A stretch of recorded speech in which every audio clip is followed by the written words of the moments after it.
was the year 1871. A man named William M. Tweed was the local political boss of New York City. He was fat and he was crooked. So crooked that in 20 months he diverted a stream of $75 million from the public treasury into his and his colleagues' ample pockets. Newspaper attacks bounced off Tweed's tough hide like a rubber ball off cement. Finally, the magazine Harper's Weekly assigned its top cartoonist, Thomas Nast, to the anti-Tweed campaign. Nast dipped his brush in gunpowder and blasted at Tweed week after week. And soon Tweed and his cohorts were running in terror. A group of vultures waiting for the storm to blow over, but they waited in vain. Where the printed word had failed, the printed picture, the cartoon, prevailed. Bitterly, Tweed bemoaned his fate. I don't care what they write about me. My constituents can't read. But they've got eyes. They can see them damn pictures. By 1873, Tweed and his cronies were on their way to jail, their political organization totally wrecked. Years later, penniless, forgotten, Tweed was found in a London gutter. His only worldly possession, a fat roll of newspaper clippings held together by a ragged rubber band, a complete collection of Them damn pictures.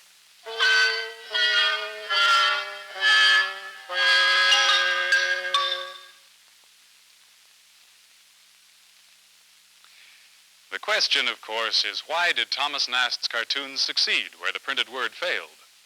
It's easy enough to say, using a rusty old saying, that a picture is worth 1,000 words. But a cartoon is not just an ordinary picture. It's very special. Its impact is immediate, its message sharp and clear. And great political cartoons have another attribute, familiarity.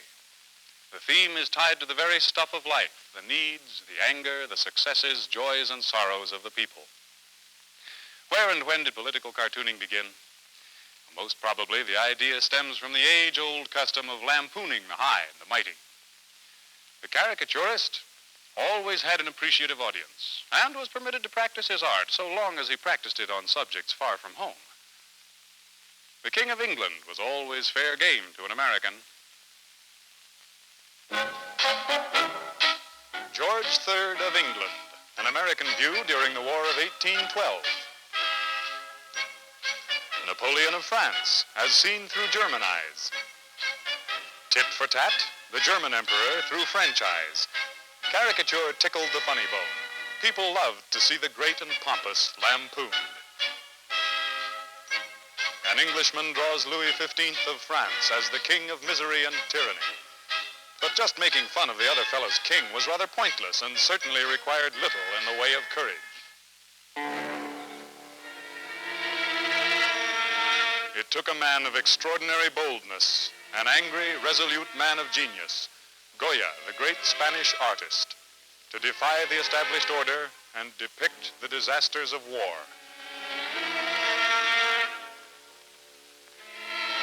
Or the anguish of a peasant beset by a crew of tax collectors. Goya drew with deliberate bias. He hated injustice, inhumanity. Truly, he was among the first of the editorial cartoonists. It was not until the middle of the 19th century that periodicals began to publish cartoons critical of the government. Even so, Honoré Daumier spent 6 months in jail for lampooning Louis Philippe, King of France. Man in his natural state is not a silent animal. He enters life with a howl, cries out his childhood, and seems to subsist best on a steady diet of complaint. His taste in the matter of grumble is rather indiscriminate. He will lament, complain, or curse the weather, his job, or his mother-in-law with equal enthusiasm.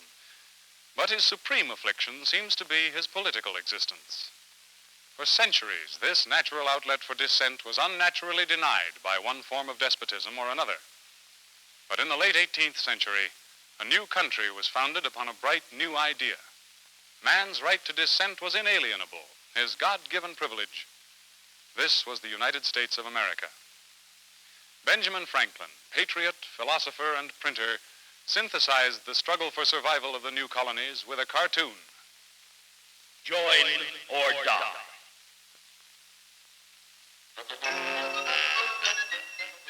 America provided a fertile field for this new form of graphic journalism.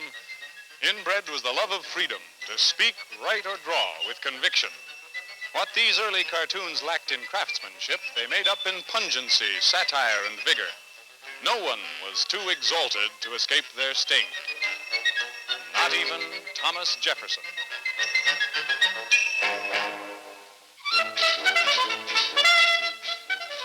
Nor the most revered of American presidents, Abraham Lincoln. Lincoln's gawky 6'4" figure, his country cousin appearance, made him a most susceptible target. The cartoonist had a field day with him, and none enjoyed the cartoons more than the same Abraham Lincoln. If these early American cartoons were raw, rowdy, and bordering on libelous, they were, nevertheless, a true reflection of life in the newly emerging democracy. Make no mistake about it, in those days, politics was rough and tough in America, no holds barred.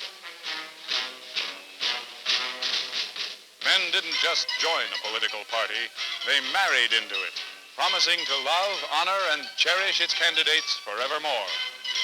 Election day was the big event of the year. Everyone stood taller and felt freer at the polls. Not only native-born Americans, but the new citizens who found in America an ark of refuge from the despotisms and turmoil abroad.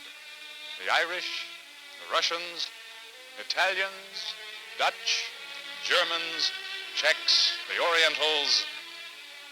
All may have had trouble reading the local newspapers, but their eyesight was keen and their instincts sure. Political issues were sharply defined by the cartoonists of the day. The political parties, quickly identifiable.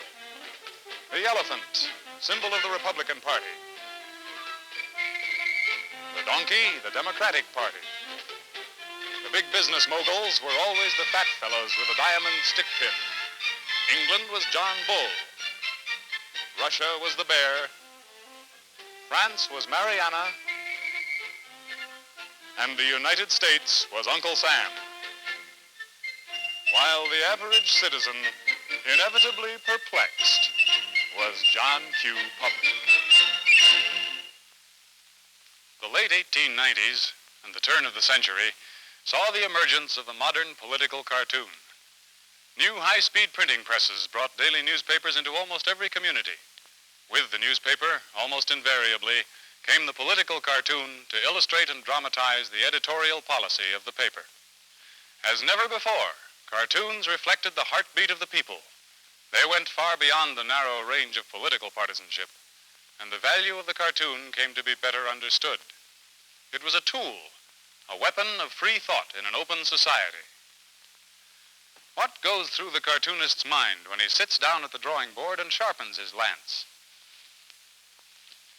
Bill Mauldin is the political cartoonist for the Chicago Sun-Times. He is young, brilliant, and has won 2 Pulitzer Prizes, the top award for American political cartooning.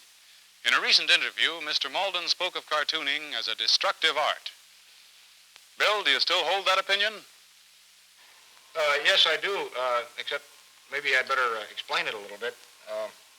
In this complex world we live in, with its shades of political gray and shades of right and wrong, where nothing really is too simple anymore, the man who deals in words, the commentator, the columnist, the editorial writer, can say, I believe this or that about this man or that situation, and I believe this or that is right or wrong, but, and then for his butt, he can use hundreds of words to temporize and explain his situation or his position. The cartoonist deals in instant impressions, instant effect.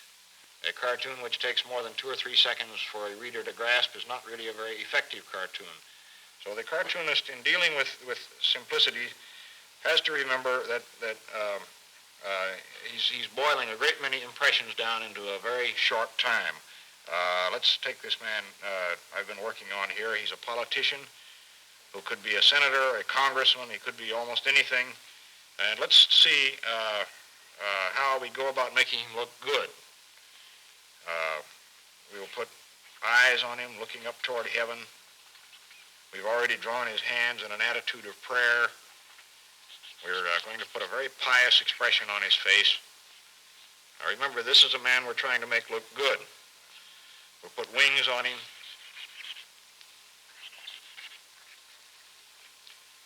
And a halo over his head even. And all we've really done is make him look ridiculous. So let's take the same man, the same face,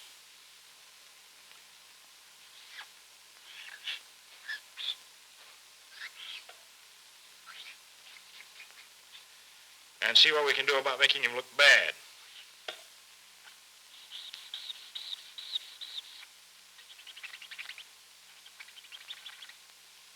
You see, he looks a little bit sinister already. If we really want to make him look very bad, turn his mouth down just a little bit, or even put horns on his head. So no matter what we've done to this man, no matter how we've drawn him, we've made him look a little bit ridiculous, we've made him look bad, therefore you might say we've destroyed him. So the cartoon is a destructive weapon in that sense, yes.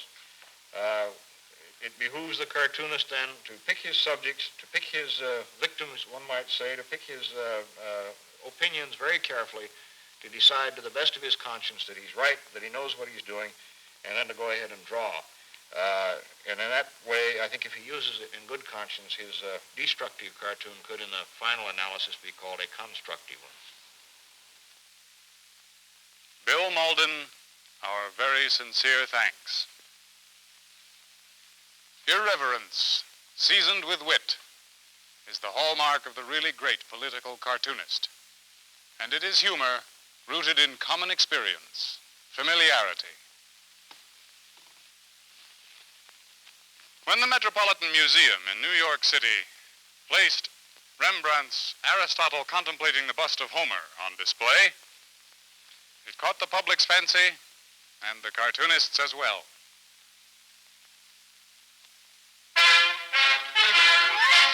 Hugh Haney used it as a model to satirize President Kennedy's struggle with congressional leadership to get his legislative program through. Louis Middleburg in L'Express of Paris found a resemblance in President de Gaulle contemplating the bust of de Gaulle. And Norman Mansbridge of the London Sunday Times found that Khrushchev is in anything but a contemplative mood when he uppercuts the bust of Stalin. But true mirror of the public mood, the cartoonist drapes his pen in black in times of national tragedy. Cartoonist Nast on the death of Abraham Lincoln. The death of Theodore Roosevelt, the long, long trail. Franklin Delano Roosevelt. Nehru.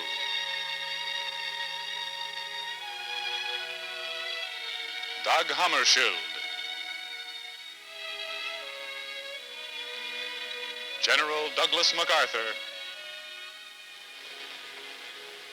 Bill Mauldin's tremendously moving tribute to John Fitzgerald Kennedy.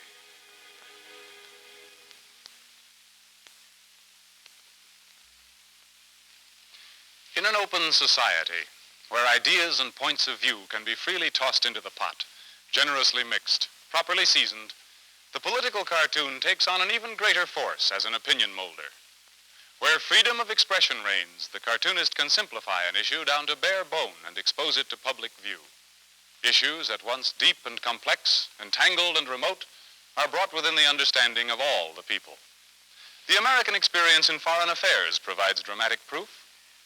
Go back to the first decade of the century. Except along the Atlantic coast, the United States was a vast region, almost totally isolated from the rest of the world. Life was uncomplicated, problems were pea-sized. It was a comfortable, uncluttered existence. No one was in much of a hurry to go anywhere. They were perfectly happy to be where they were. Europe was almost 2 weeks away by even the fastest ocean liner. And to the average American, European politics were as remote and inexplicable as the rings of Saturn. So, when the cannon rumbled and Europe crumpled into ash, not only the sight and sound, but the grim significance of events were barely felt in the great American Midland.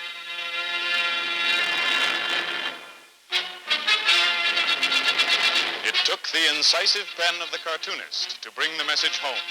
This was no mere squabble over dynasties. This was a war that threatened to tear down the pillars of civilization. President Woodrow Wilson tried to walk the tightrope of neutrality. There were those who agreed, those who did not. Opinion was split down the middle, but the important point is that there was opinion, that people were discussing the issues, arguing, taking sides.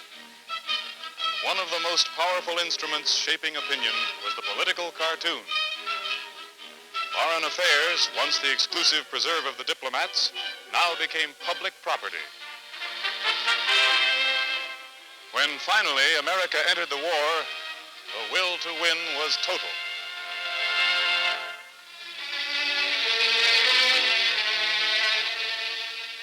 But with peace, America drew back from the power politics of Europe to her own backyard.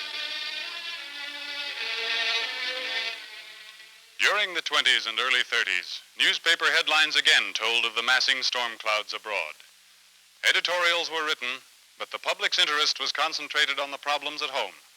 Post-war inflation, the stock market crash, depression. One of the continuing contacts most people had with affairs abroad was the cartoon. It always caught the eye. It always captured interest.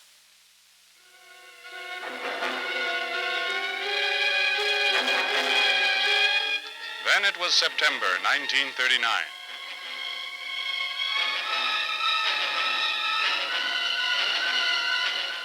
Should America become involved again?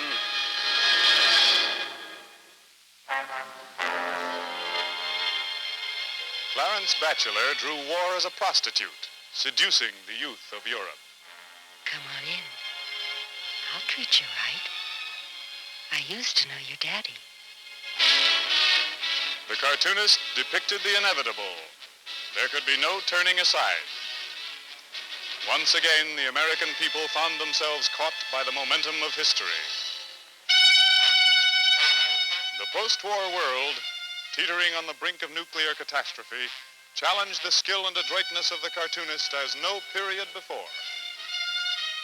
He had to take the most complex and incendiary problems, strain out the essential elements, and then, by symbolism, with insight and wit, make his graphic point.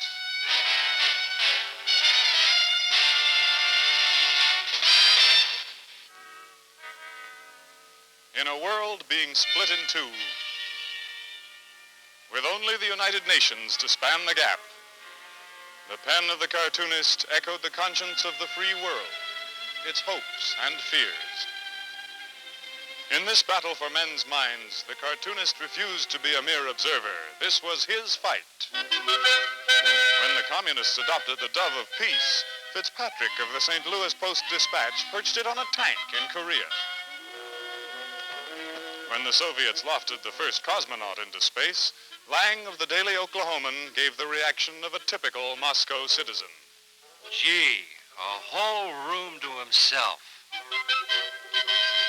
And for the strangulation of intellectual freedom behind the Iron Curtain, Bill Mauldin's reaction was this bitter masterpiece. I won the Nobel Prize for Literature. What was your crime? To crowded people in a crowded world, the cartoonist's genius for simplification has been a boon. Far-off names, far-off places suddenly erupt into the news.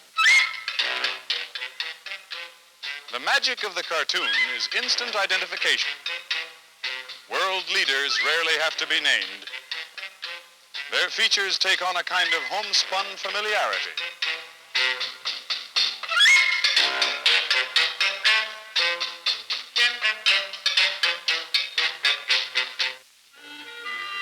But the world of global affairs is never the all-consuming interest of the modern editorial cartoonist.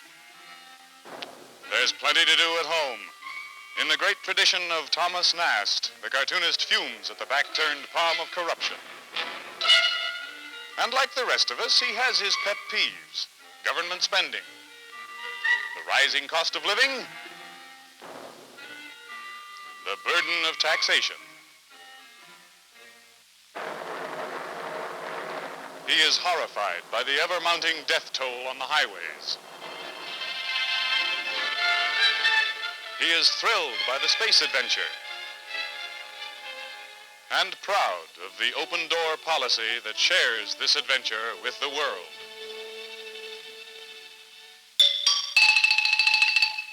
But politics remains his favorite dish, the donkey and elephant his best-loved pets.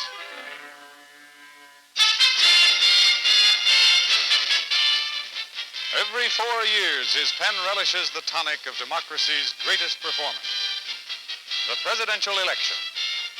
He takes the side, takes it passionately, is completely partisan, admittedly partisan, and is expected to be nothing less.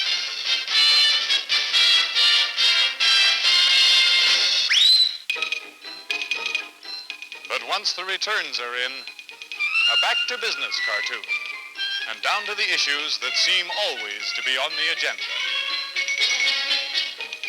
Automation and its effect on employment.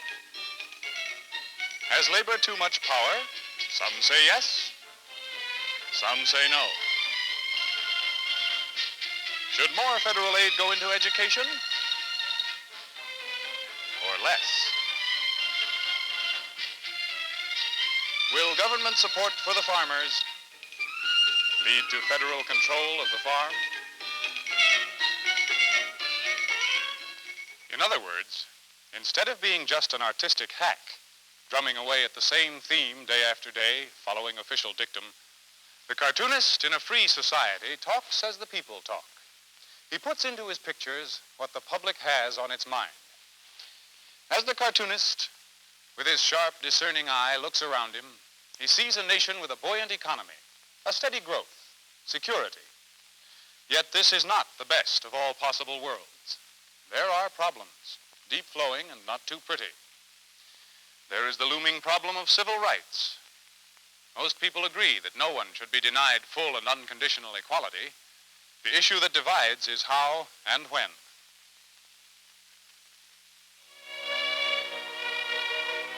In this controversy, the cartoonist maintains his classic role. He is partisan. If he is of one opinion, he sees the civil rights struggle as a moral issue. Things are looking up a little this year, sir. He applauds the Supreme Court's stand against all types of segregation and discrimination, approves the use of federal authority to enforce the court's decisions, and with bitterness and sarcasm attacks those who oppose this point of view. We're taking a poll. Do you object to non-whites resting nearby? While the cartoonist of a differing opinion just as emphatically defends the more conservative position. He blames the trouble on so-called racial agitators. He backs the position that progress must come not by force, but gradually, step by step. And he insists that civil rights is essentially a local and state problem that under the Constitution can only be approached on the local state level.